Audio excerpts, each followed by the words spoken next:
All right, so week 4 of college football is in the books, and you know what that means. It's time to break down some games, so let's go ahead and get right into it, starting with Oklahoma versus Auburn. And yeah, we got to start with the officiating because it was bad. Yes, what Oklahoma did was intentionally underhanded, and yes, they got rewarded for it. I completely understand the frustration coming from Auburn fans on this one. And if you don't know what I'm talking about, Oklahoma basically pretended to substitute a guy off the field. He stood there, barely out of bounds. Auburn assumed he was leaving the field, and Oklahoma threw it to him for a touchdown. That's illegal. You're not allowed to deceive your opponent like that on substitutions. And the SEC even put out a statement apologizing for the poor officiating, which never happens. They never apologize for the things that they get wrong. They never take accountability for their actions. But either way, an apology doesn't change what happened on the scoreboard. And as frustrating as that one play was, it's not the only reason Auburn lost this football game. Starting with the offensive line, supposed to be one of Auburn's biggest strengths, well, apparently not in pass protection because Jackson Arnold got sacked 10 times. That's right, 10 times. That should never happen. And even worse, Oklahoma didn't even have to blitz to accomplish that. They were getting home with just 4 guys. And that's a huge credit to Oklahoma's defense and Brent Venables, but also a really bad look for Auburn's O-line. Now, some of that is on Arnold as well. He wasn't making the best decisions. He held the ball too long, and he tried to improvise when he really shouldn't have. And I told you guys eventually Arnold was going to face a defense that he couldn't just run circles around all night, and Brent Venables' defense proved to be that wall. Scrambles didn't work. He finished with negative 11 rushing yards. Sacks played a role, obviously, but the point stands, he was not effective on the ground. And when Oklahoma bottled him up, Auburn's offense really just didn't have much left in the tank. They don't have a consistent run game outside of Arnold. In the pass game, it was basically just throw it up to Cam Coleman and hope he makes a play. And to his credit, he usually did. Cam Coleman is a monster, one of the best receivers in the country. He definitely did his thing, but he can't carry that entire offense by himself. And Auburn, they do have other receivers that are really talented, but Arnold is not the kind of guy that can elevate those receivers. And I don't know why people thought that a change of scenery was going to suddenly make him an elite quarterback. It was just never going to happen. And the kicker here is that Oklahoma knows Arnold better than anybody else. So it's not surprising that they were able to keep him in check. But speaking of Oklahoma, they won the game, obviously. But let's not act like everything was perfect here. I still don't understand how this team can't run the ball with the talent they have in the backfield. Week after week, I keep waiting for that run game to break out, and it just doesn't. Against Auburn, obviously it didn't matter, but better teams will eventually take advantage of that weakness and expose them on that side of the ball.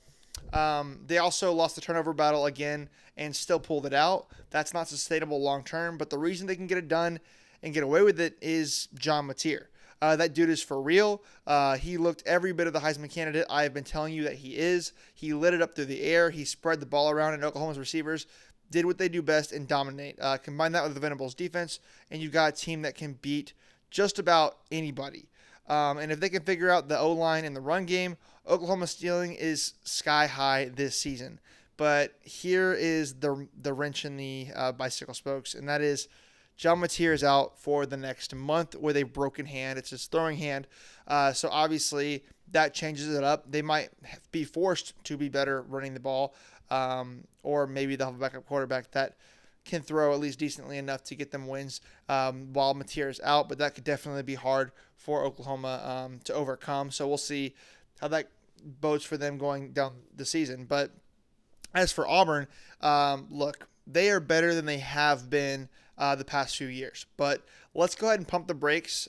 They have issues that are not going to be fixed mid-season. At least I don't think that they can be fixed mid-season. They've got a touch stretch ahead. And if something doesn't change fast, it feels like it's going to be a better but not there yet kind of year. So that's my take on this game. Moving on now to Michigan versus Nebraska. And Michigan, they just did it again. I saw a lot of people doubting them in this matchup, not me. I picked them to win, and they handled their business. Now, the score might make it look like this game was pretty tight, pretty close, but honestly, it felt like Michigan was in control the whole way. Nebraska hit the incredible Hail Mary before halftime, and I love seeing those kind of moments, but outside of that, it was just Michigan's game. And this was a trajectory game for both teams. For Nebraska, a chance to finally flip the script and take down a ranked opponent and prove that they are ready to take that next step. But with 20 plus straight losses to ranked teams, they showed us why they are not there yet. And for Michigan, this was about proving that the Oklahoma game does not define their season. Everything they want to accomplish is still ahead of them, and they showed that they are still a very good and evolving team. Bryce Underwood, he's getting better every single week, just like I expected. That Michigan run game just keep pounding people's defenses in. Speaking of defenses, their defense got 7 sacks in this one game, and they did it all without their head coach on the sideline. The only thing they really suffered without him was clock management. Otherwise, the team looked pretty locked in. Now, Michigan still hasn't shown much of a passing attack. They don't have the elite wideouts, so it's not super surprising. But here's the thing. You can win a lot of games just being the most physical team on the field. That kind of play does work in the Big Ten. And against the very best teams in the country, sure, they'll need to be more balanced, but this is a team that I think will look very different at the end of the season. Like I said, they're evolving, so keep an eye on their development. And as for Nebraska, I told you my prediction what their strategy would be. They'd sell out for the run and make Bryce Underwood beat them through the air. And I told you my main fear with that is that Michigan would be able to run the ball anyways. And that's exactly what happened. If Cincinnati could run all over them, Michigan was absolutely going to be able to do the same. And Nebraska's issues up front extended far beyond the D-line. Their O-line actually gave up 7 sacks. And being that shaky in the trenches on both sides of the ball is really the last thing you want when you're playing in the Big Ten. It's not all bad, though. Raiola looked really good, but he was just asked to do way too much. Nebraska is an evolving team, just like Michigan is. They'll win some games, but they're not making the Big Ten title game or making the playoffs this year, in my opinion. What they can do, though, is play spoiler for someone else down the line. So now we got to talk about a pair of blowouts that nobody saw coming, and unfortunately, I was on the wrong side of both of them. So let's start with Indiana versus Illinois. So many people, myself included, I've been talking about Illinois being the next Indiana. Well, Indiana obviously took that personally. They heard all of it, and they came out and took a sledgehammer to the Illini. Final score was 63-10. Just let that sink in. You heard me absolutely right. 63-10. They treated Illinois like they were a D3 school. And if you were wondering whether last year's Indiana run was a fluke or whether they would come back down to earth this year, the answer is a resounding no. Current Cignetti is the real deal. He's not building a team. He's building a program. Last year was not a one-off. He turned Indiana into a legit power in one of the toughest conferences in college football. I doubted them, and I'll own that. That was a mistake. Now, before the game, I told you that I liked both quarterbacks in this game, but I leaned Illinois because their guy was the more proven guy. Well, Fernando Mendoza gave me all the proof that I needed that he is the better quarterback. He had almost a perfect game. He was 21 for 23 through the air, 5 touchdowns, 0 picks. That's like video game numbers. And the run game, just as lethal. Indiana piled up 312 yards on the ground with multiple backs chipping in. And Illinois, they only put up 2 rushing yards. That's it. This wasn't Indiana beating up on some cupcake defense. Illinois has held their own against power conference opponents. They're supposed to be the team that controls the trenches, but instead, Indiana dominated them in every single way. As for Illinois, I don't care if they win every other game this season. They are done in my playoff conversations. You are not sniffing my top 25 after that. I don't even know how you let that happen. Nothing worked. Couldn't pick up third downs. Couldn't run. Couldn't stop Indiana at all. Everything went wrong. Now, here's what I'm watching for. Does this loss break Illinois for the season? Or do they bounce back and keep winning? Which would only make Indiana look even scarier. Either way, congrats to Curt Cignetti and the Hoosiers. Last year was obviously not a fluke. This is a rising power, and at this point, I don't think anyone is going to be able to doubt them. Moving on now to Texas Tech versus Utah. And man, what a messy game. 6 combined turnovers, 4 for Utah, 2 for Texas Tech, plus a laundry list of penalties, especially on the Texas Tech side, 14 for 122 yards. It was sloppy, and for the first 3 quarters, it was just an ugly football game. Score was 10-3 going into the fourth quarter, with neither team really finding any rhythm on offense. But then came the turning point. Texas Tech's quarterback went down, and in came the freshman Will Hammond, and man, he completely flipped the script. The Red Raiders rattled off 4 straight scoring drives, dropping 24 points in the fourth quarter alone. and what looked like a tight battle suddenly turned into a blowout. And I'll admit it, I was flat out wrong about this one. I told you guys that Utah was the more physical team and Tech was more of the athletic team, but the Raiders showed that they can absolutely match up physicality-wise as well. Most Big 12 programs are not built to go toe-to-toe with Utah in the trenches, but Texas Tech did not get that memo. They went into Salt Lake City and completely stifled Devin Dampier in that Utah offense. They stopped the run. They exposed Utah's lack of explosive playmaking, and they forced turnovers with sheer effort and physicality. So yeah, throwing NIL money at players seems to be working for the Raiders. That said, for the first 3 quarters, Behren Morton was not getting it done. He is a talented quarterback, but he just didn't win this game for the Red Raiders.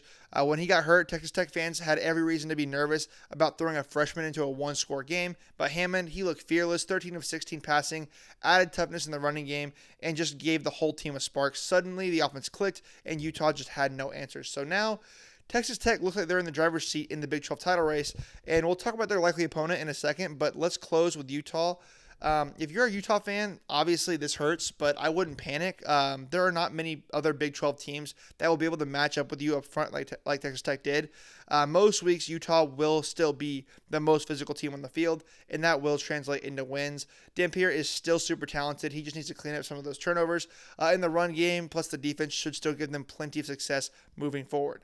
Moving on now to Florida versus Miami, and I really don't think anyone was super surprised by this outcome. We've watched Florida play terrible football this past few weeks, and we've watched Miami dominate every single team they've played against. And honestly, it's got to be brutal being a Florida fan right now. You've got one of the best defenses in the country and one of the worst offenses in the country. And it's not even about talent either. The pieces are definitely there, but nothing is coming together. It honestly reminds me a lot of Florida State from last year. Just an elite defense that is trying to carry this lifeless offense. And you know how that story usually ends. The defense checks out, the losses pile up, and before long, you're reading headlines about your head coach being fired. And I would be honestly super shocked if Napier finishes the season. I'm just sad that he couldn't scrape together a win against Miami on his way out. Florida didn't score a single point in this game, and they also didn't convert a single third down. That's not just bad, that's completely humiliating, completely embarrassing. Part of that is Florida's offensive ineptitude, but a huge part of that is also Miami's defense being just elite. They were flying around all night, smothering everything Florida tried to do. Now, on offense, Carson Beck wasn't sharp. He struggled, but it didn't matter because this Miami team is complete. And as much as it pains me to admit, right now they look like the best team in the country. Sure, they still need to clean up the red zone execution. That's the one area I think they can really improve. But there's no question Miami has fixed the defensive issues that have haunted them for years. And this program finally looks like it has fully turned the page. These two teams, I don't think, could be headed in more opposite directions. Moving on now to South Carolina versus Mizzou, and Missouri just keeps rolling, and honestly, they impress me more and more every single time I watch them. First off, that run game is a problem. They absolutely gashed South Carolina on the ground, racking up 285 rushing yards. Ahmed Hardy might be the best running back in the country, and the crazy part is it's not just him. Jamal Roberts is also a monster, and Beau Pribula at quarterback brings that extra dimension with his legs. The offensive line deserves credit as well. Even with the backup left tackle matched up against Dylan Stewart, they held their own and paved the way for all that production. And here's the thing. This wasn't even Missouri's cleanest performance. They lost the turnover battle. They didn't throw the ball particularly well, and yet they still got the job done here, and that's the mark of a really, really good football team. On the other side, this might have been South Carolina's best game this season. Lenore Sellers looked sharp, and maybe that concussion scare pushed him to trust his arm a little bit more because he was dealing. He was spreading it around, finding receivers not named Nick Harbor, and keeping the Gamehawks in this game. But at the end of the day, Missouri's defense stood tall and did what it had to do when it had to do it. They absorbed South Carolina's best shot and still walked away with a 2-score win. This is a really good Missouri team. Balanced, physical, and tough to beat even when they are not at their best. So props to Missouri for this game, for this win. I think they're a really good team this season. Moving on to Baylor versus Arizona State, and earlier I hinted that there was a team I expected to meet Texas Tech in the Big 12 championship game. Well, it's neither of these teams. Both Arizona State and Baylor are still alive and well in their conference races, but right now, they are both just very flawed football teams. And to be honest, this game didn't play out anything like I expected. I picked Arizona State to win this game, and they did. But like most people, I expected a shootout. On paper, the matchups pointed to points. Arizona State has looked vulnerable in the perimeter against Mississippi State, and Baylor has been finding ways to hurt defenses through the air all season long. And on the flip side, Baylor has been one of the worst teams in the country at stopping the run, and Arizona State has consistently found success on the ground.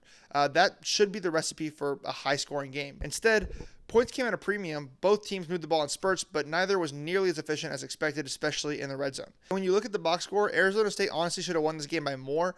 They dominated time of possession. They racked up way more first downs. They won the turnover battle by 3, and that's usually the blueprint for a blowout. Yet, this game ended up coming down to a field goal. So props to Arizona State's defense for rising up when they needed to, but offensively, they still aren't the team that I thought that they would be. And as for Baylor, they're just a very unbalanced squad right now, dangerous in some ways, but not complete enough to be a real threat for the title. And that's why I don't expect either of these teams to be facing Texas Tech in December. Okay, so now let's talk about the team that I do expect to meet Texas Tech in the Big 12 championship game, and that's TCU after they took down SMU this past weekend. And with this win, they are now the permanent owner of the Iron Skillet, since it looks like this rivalry is coming to an end. Fitting that the last one turned out to be such a great game. Messy, sure, mistakes everywhere, but still a really entertaining game.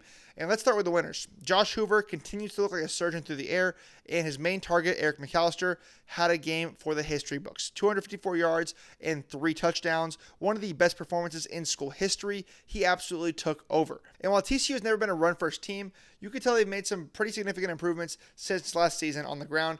They ran it just well enough to balance out their incredible passing attack, and they did that without their leading rusher, who's still out from an earlier injury. Defensively, this is not a perfect unit, but it's definitely better than it was last year. Against an explosive SMU offense that came up big, yes, Kevin Jennings helped them out a little bit with those 2 interceptions, something that's becoming quite the habit for him, but TCU still proved that they are the better defense on the field. They held SMU to just 4 of 13 on third downs and under 100 yards rushing. This is a TCU team that I think is very balanced, dangerous, and still undefeated. And for SMU, it's another tough loss. They're not a bad team, but they just keep making these game-breaking mistakes, and they just can't finish the games in these big moments. Their defense remains vulnerable through the air, and against TCU, that was their fatal flaw. Meanwhile, the Horned Frogs just keep chugging along, and I fully expect to see them in Arlington in December. Now, let's talk about the lightning round games. These are games that I didn't necessarily break down in my prediction video, but do want to talk about because they had some interesting results. First off, Clemson versus Syracuse. Clemson's downward spiral continues with a loss to Syracuse. On paper, Clemson has the better roster, but it's just not working. And honestly, it's only going to get worse from here. These aren't freshmen that we're talking about that are just trying to figure it out. This is a veteran team. What they are now is probably what they're going to be all season. And at this point, I think the game has just passed Dabo by. And it's sad because I really do wish that the sport still worked the way that he wanted it to. But refusing to use the portal is just clearly leaving Clemson in the rearview mirror. Now let's talk about Tulane versus Ole Miss. And Ole Miss throttled Tulane, and they may have just found their new starting quarterback in Chambliss. He's a problem. The Rebels rolled up 307 yards through the air and 241 on the ground, and maybe even more shocking, they finally showed a defense. They held Retzlaff in that Tulane offense that has been fireworks all season to just 10 points. That is definitely a statement win, in my opinion. And lastly, let's talk quickly about USC versus Michigan State. The Trojans took care of business against the Spartans. It was not the prettiest game, but they got it done. As usual, the offense looked much better than the defense, but the Trojans just keep stacking up wins, and they're still undefeated. So that's all for this video, guys. Please like, comment, subscribe, and have a great rest of your night or day whenever you're watching this. So yeah, peace.